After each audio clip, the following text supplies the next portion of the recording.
جی، شاعر ہیں میر تقی میر، اور جیسا کہ کل میں نے آپ کو ذکر بھی کیا تھا کہ ان کا تخلص جو ہے وہ میر ہے۔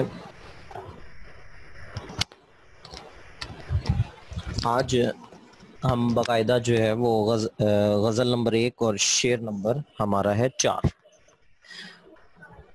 بار بار اس کے در پہ جاتا ہوں، بار بار اس کے در پہ جاتا ہوں، حالت اب اس طرح کی سی ہے۔ جس طرح سے کل میں نے آپ کو بتایا تھا کہ بیٹا اس غزل کی ردیف ہے کی سی، ٹھیک ہے جی، اور ہم کافی الفاظ میں کل ذکر کر دیا گیا تھا، میں دوبارہ بتا دوں کہ اس شعر میں اضطراب، اور جو آئندہ ہم آگے پڑھنے جا رہے ہیں اس میں خراب، کباب اور شراب، یہ وہ الفاظ ہیں جو ہم کافی الفاظ جو ہے وہ کہلائیں گے۔ تو زیر نظر شعر جس کی تشریح کی طرف ہم بڑھ رہے ہیں، اس میں شاعر اصل میں کہہ رہے ہیں کہ میں بار بار اپنے محبوب کے دروازے پر جا رہا ہوں کیونکہ میرے دل کی بے چینی اور بے قراری بڑھتی جا رہی ہے۔ میر تقی میر کو غزل کا بادشاہ بھی کہا جاتا ہے۔ ان کا محبوب موضوع اگرچہ حسن و عشق اور غم و رنج ہے، مگر صوفیانہ موضوعات میں بڑی دلکشی سے ان کے کلام میں جگہ پاتے ہیں۔ میر تقی میر کہتے ہیں کہ عشق نے مجھے ایسا دیوانہ کر رکھا ہے کہ میں بار بار کوچے محبوب میں جا نکلتا ہوں۔ محبوب کی گلی اور کوچہ عاشق کے لیے ایک زبردست کشش کا مقام ہے۔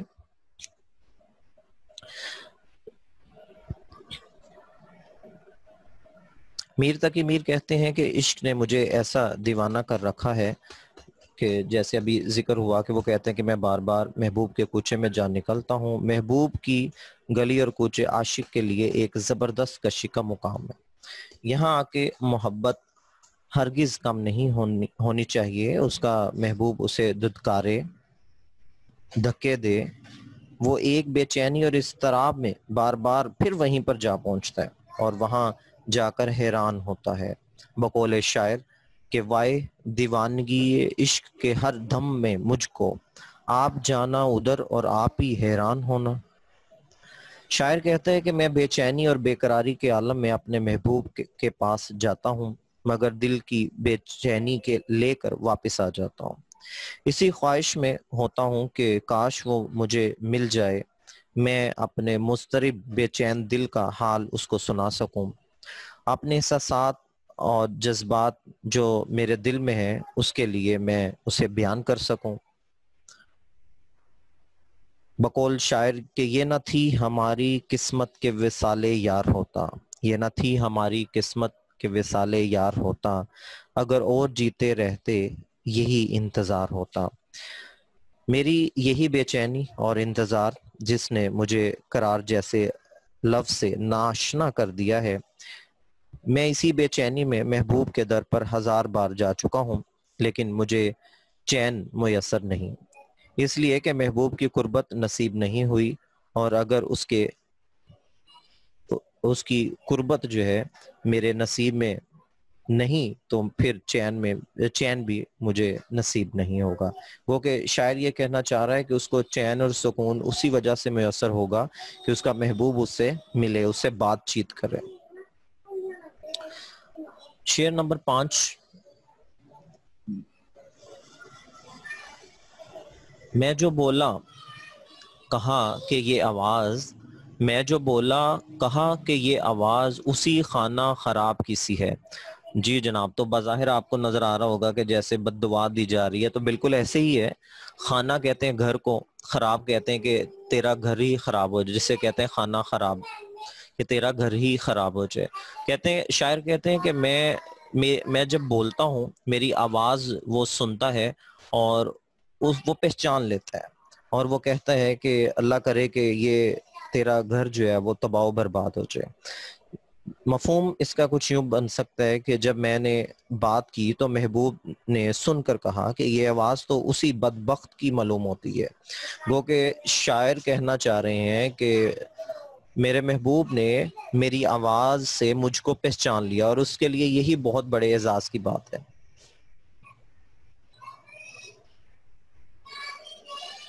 اس شعر میں بھی شاعر میر تقی میر جو ہے وہ کچھ رومانوی موضوع کو اپناتے ہیں اور کہتے ہیں کہ آپ نے عشق کے ہاتھوں وہ اتنی ذلتیں اور تکلیفیں اٹھا چکے ہیں مگر محبوب پر اس کا کوئی اثر نہیں ہوتا۔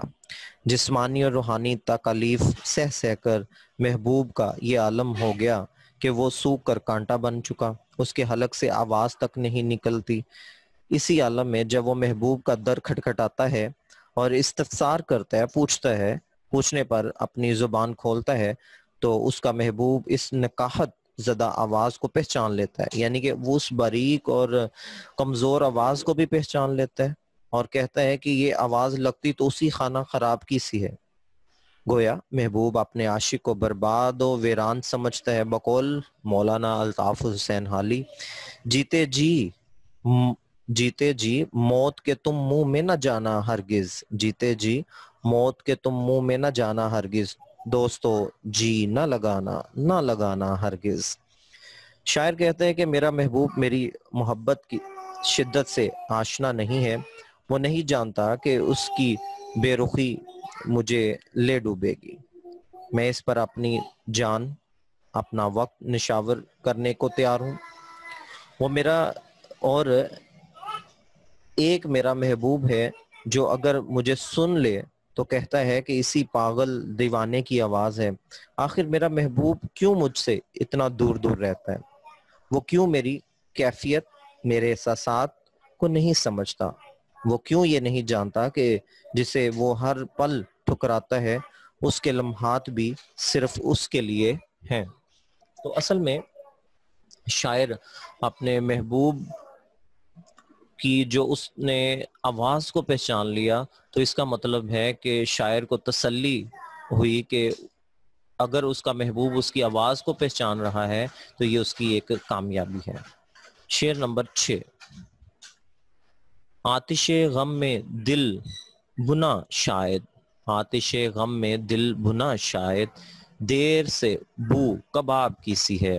اب اس میں دیکھیں بچوں کھانے پینے کا بھی ذکر آ گیا، گو کہ یہ کباب اس معنوں میں نہیں لیا لیکن انداز کچھ ایسا ہی ہے۔ کہتے ہیں آتش آگ کو کہتے ہیں، کون سی آگ؟ غم کی آگ میں۔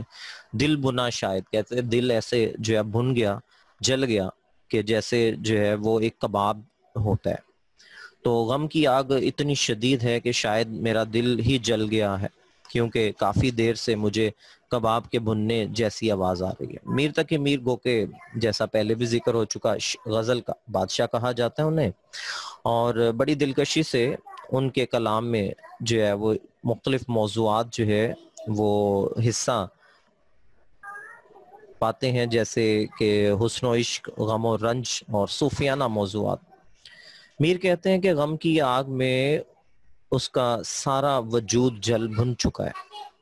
شاعر اپنے دل کا حال بیان کرتے ہوئے محبوب سے گلہ کرتے ہیں کہ تیرے عشق میں، تیری یاد میں راتوں کی نیندیں حرام کر کے آنکھوں سے جو آنسو تیرے نام پر بہتے ہیں، مسلسل شب بیداری مایوسی کی وجہ سے میرا دل بجھ سا گیا ہے۔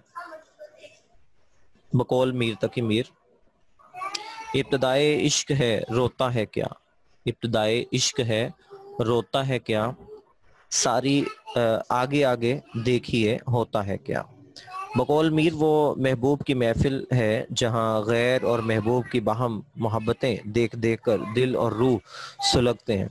اسے بڑی دیر سے کبابوں کے بننے کی خوشبو آ رہی ہے۔ اب جو اپنے وجود کی طرف غور کیا تو احساس ہوا کہ شاید یہ بو دل کے بھننے کی ہے۔ گویا محبوب کی ظلم و زیادتی سے اس کے دل کو جلا کر کباب بنا دیا۔ کیا میرا قصور اتنا بڑا تھا کہ تم نے مجھے اس قدر بڑی سزا دی؟ میرا دل اب اس طرح کا ہو چکا ہے کہ تیری ہنسی کے علاوہ چاہے جتنے جتن کرو اس میں خوشی کا جھونکا تک نہیں آتا۔ شعر نمبر 7 اور یہ غزل کا آخری شعر ہے۔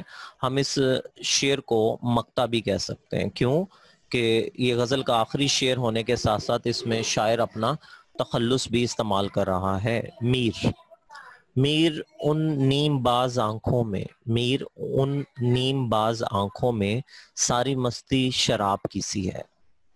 تو مفہوم، میرے محبوب کی آدھی کھلی نیم باز آنکھیں، آدھی کھلی آدھی بند، آدھی آنکھیں، آدھی کھلی اور آدھی بند آنکھیں ایسی شوخی دیتی ہیں جیسے کہ کسی نے شراب پی رکھی ہو، یعنی کہ نشے کی کیفیت میں۔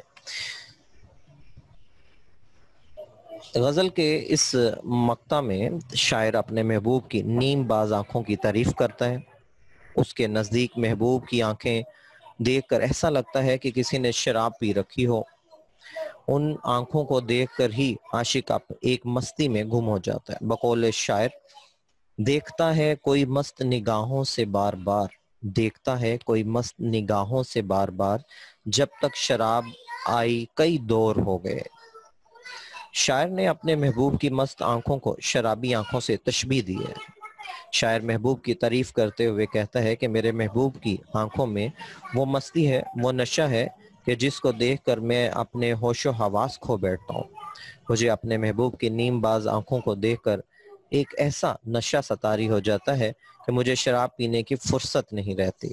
جب میں محبوب کی آنکھوں کی طرف دیکھتا ہوں تو گویا دنیا کی خبر ہی نہیں رہتی۔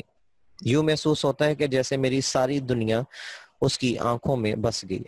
میرے محبوب کی آنکھیں اتنی دلکش اور جاذب ہیں کہ انہیں دیکھتا ہوں تو دل چاہتا ہے کہ اس کی آنکھوں کی رنگینیوں میں ڈوبتا جاؤ اور محبت کا نشہ مجھ پر طاری ہو جاتا ہے۔ بقول شاعر کہ تیری آنکھوں کی مستی سلامت رہے، تیری آنکھوں کی مستی سلامت رہے، مجھے میں کدے کی فرصت نہیں۔ تو جناب یہ تھا آج کا ہمارا لیکچر، اور آپ نے اس میں سے اپنی مرضی سے کسی ایک شعر کی تشریح کو خوش خط لکھنا ہے اور بھیجنا ہے۔ کل انشاءاللہ ہم اس کے مختصر سوالات اور ایم سی کیوز پر بات کریں گے۔